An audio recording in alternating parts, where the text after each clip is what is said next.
Сәлем қыздар, сіздермен бүгін мен дәрігер-гинеколог Жанар Ержан.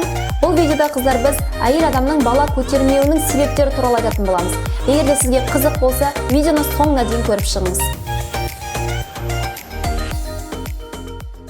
Енді қыздар, біз қандай жағдайда бедеулік деген диагноз қойылады қыздар? Егер де жас жұбайлар бір жылдың ішінде ешқандай қорғанбай жыныстық қатынасқа түскен болатын болса, сол бір жылдың ішінде бала көтермесе, онда біз бедеулік диагнозын қоямыз. Енді қыздар, әйелдің бедеулігіне, яғни бала көтермеуінің себептеріне келетін болсақ, үлкен пайызды алатын жағдай ол эндокринологиялық бұзылыстар. Кез келген әйелдің ағзасында қыздар эндокринді органдар бар. Осы органдардың дұрыс жұмыс істемеуі арқылы қыздар әйел адамның бала көтеру қабілеті төмендейді. Яғни гормондарды тапсыру арқылы әйелдің эндокринологиялық бедеулігінің себебін анықтай аламыз.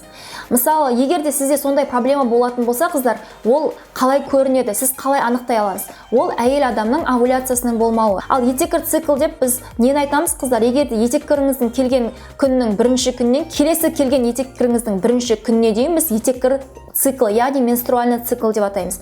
Осы уақыттың шамамен ортасында бізде овуляция болады. Енді овуляцияны қалай тексереміз, қыздар? Нақты бір овуляцияны анықтайтын методтардың бірі ол тест на овуляцию. Тест на овуляцию қыздар шамамен етеккір циклының ортасында жасалады, және де күніне 3 рет жасалады. 3 циклыңызды қадағалайсыз. 3 циклыңызды да сізде овуляция болмаған сіз көрсеңіз, онда әрине сізге әрі қарай тексерілу керек қыздар. Келесі методика қыздар, ол сіз овуляцияңызды анықтау үшін ол УЗИге түсесіз. УЗИда фолликулометрия деген бар. Яғни сіздің фолликулыңыздың мөлшерінің, размерін өлшеу арқылы сізге осындай күні овуляция болады деп шамамен УЗИст маманы айтып бере алады. Осы гормондарды дұрыстау арқылы, дұрыс анализ тапсыру арқылы өзіңіздің бала көтеру қабілетіңізді жоғарылатасыз. Келесі фактор қыздар, ол инфекционный фактор, яғни жыныстық қатынас арқылы берілетін инфекциялар. Олар әйел немесе ер адамның ағзасында отыру арқылы бала көтеру қабілетіңізді төмендетеді. Енді бұл инфекцияға қыздар біз қандай анализ тапсырамыз? Ол ПЦР анализі. ПЦРдің қыздар екі түрі бар, ол количественный, качественный. Сізге керек тапсырылатыны ол качественный. Яғни ол инфекция сізде бар ма, жоқ па?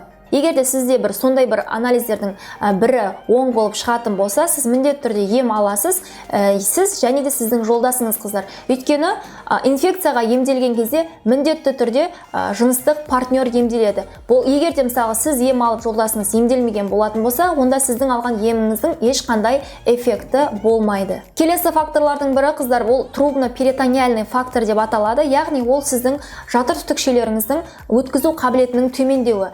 Яғни жаңа жоғарыда айтып кеткендей, сізде бір инфекциялар болса, олар жылдармен емделмеген болатын болса, олардың бәрі әйелдің ішкі қуысында спайкалардың болуына алып келеді. Яғни сол спайкалар сіздің жатыр түтікшелеріңіздің өткізу қабілетін төмендетеді. Жатыр түтікшелерінің өткізу қабілетін біз қалай тексереміз, қыздар? Ол үшін әйел адам метросальпингография немесе гистеросальпингография деген анализге барады.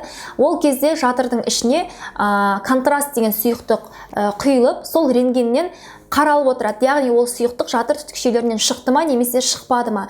Сол анализ арқылы сіз өзіңіздің жатыр түтікшелеріңіздің өткізу қабілетін анықтай аласыз. Келесі фактор қыздар, оны біз жатыр факторы деп атаймыз. Яғни жатырдың ішінде мысалға миома болуы мүмкін, немесе полип болуы мүмкін, ет өсті деп айтып жатамыз. Яғни сондай бір өсінділер жатырдың ішінде келе жатқан ұрықтың енуіне бір кері әсерін беруі мүмкін. Оны тексеру үшін қыздар гистероскопия деген анализ бар. Ол жатырдың ішіне сондай бір видеокамерамен кіріп, толығымен қарайды, биопсия алынады, және де өскен ет, полип, тағы да бір миоматозный узел деп атаймыз, сондай бір ауытқулар болатын болса, сол процедураның кезінде оның бәрі алынып тасталады. Ер адамның тексерілуіне келетін болсақ, қыздар, олар бар болғанын бір анализ тапсырады, ол спермограмма деп аталады қыздар. Егер де сіздің жолдасыңыз спермограмма тапсыратын болса, ол міндетті түрде спермограмма плюс морфология және плюс мар-тест деген анализдер тапсыру керек қыздар. Дәрігерлердің көп бір сондай көңіл бөле бермейтін факторларының бірі ол психологический фактор. Яғни жас қыз енді келін болып түсіп жатыр, ол деген өзінің ортасын ауыстыру, қасындағы адамдарын ауыстыру деген сөзде, ол әйел адамға өте бір үлкен стресс. Оның үстіне егерде үйіндегі оның туысқандары қашан жүктілік болады, қашан бала көтересің, қашан деп сұрай беретін болса, оның бәрі әйел адамның бала көтеру қабілетіне кері әсерін береді. Сондықтан мен бала көтеруім керек деген бір ойға қалып қойған әйелдерде сондай бір психологический блок, психологический фактор пайда болады. Қыздар, егер де сіздер бала көтерем деген бір өзіңізге мақсат алып, тексерілді бастап кеткен болсаңыздар, онда емханаларда, яғни поликлиникаларда, бір частный центрларда жылдап жүре бермей, бір репродуктолог маманға барып, тексеріліп, тез арада нәтиже алуыңызға кеңес берем. Өйткені әйел адамның жасы көбейген сайын бала көтеру қабілеті төмендей береді, қыздар. Ол дәлелденген факт. Сондықтан егерде сіз бала көтеру деген бір сондай мақсат алдыңызға қойған болсаңыз, онда мен сізге осындай бедеулікпен айналысатын орталыққа тікелей барып, сол жақта толық тексеріліп, сол жақта нәтиже көруіңізге кеңес берем. Бедеуліктің, қыздар, бұдан да басқа себептері бар. Олар иммунологиялық, генетикалық себептер. Бірақ менің айтып кеткен себептерім, қыздар, ол ең көп пайызда орын алатын себептер. Сондықтан мен сіздерге тезірек мақсаттарыңызға жетіп бала көтерулеріңізге тілектеспін. Әдеттегідей лайктарыңызды ұмытпаңыздар және каналға подписаться кнопкасын басып тіркелуді ұмытпаңыздар. Келесі видеода көріскенше сау болыңыздар.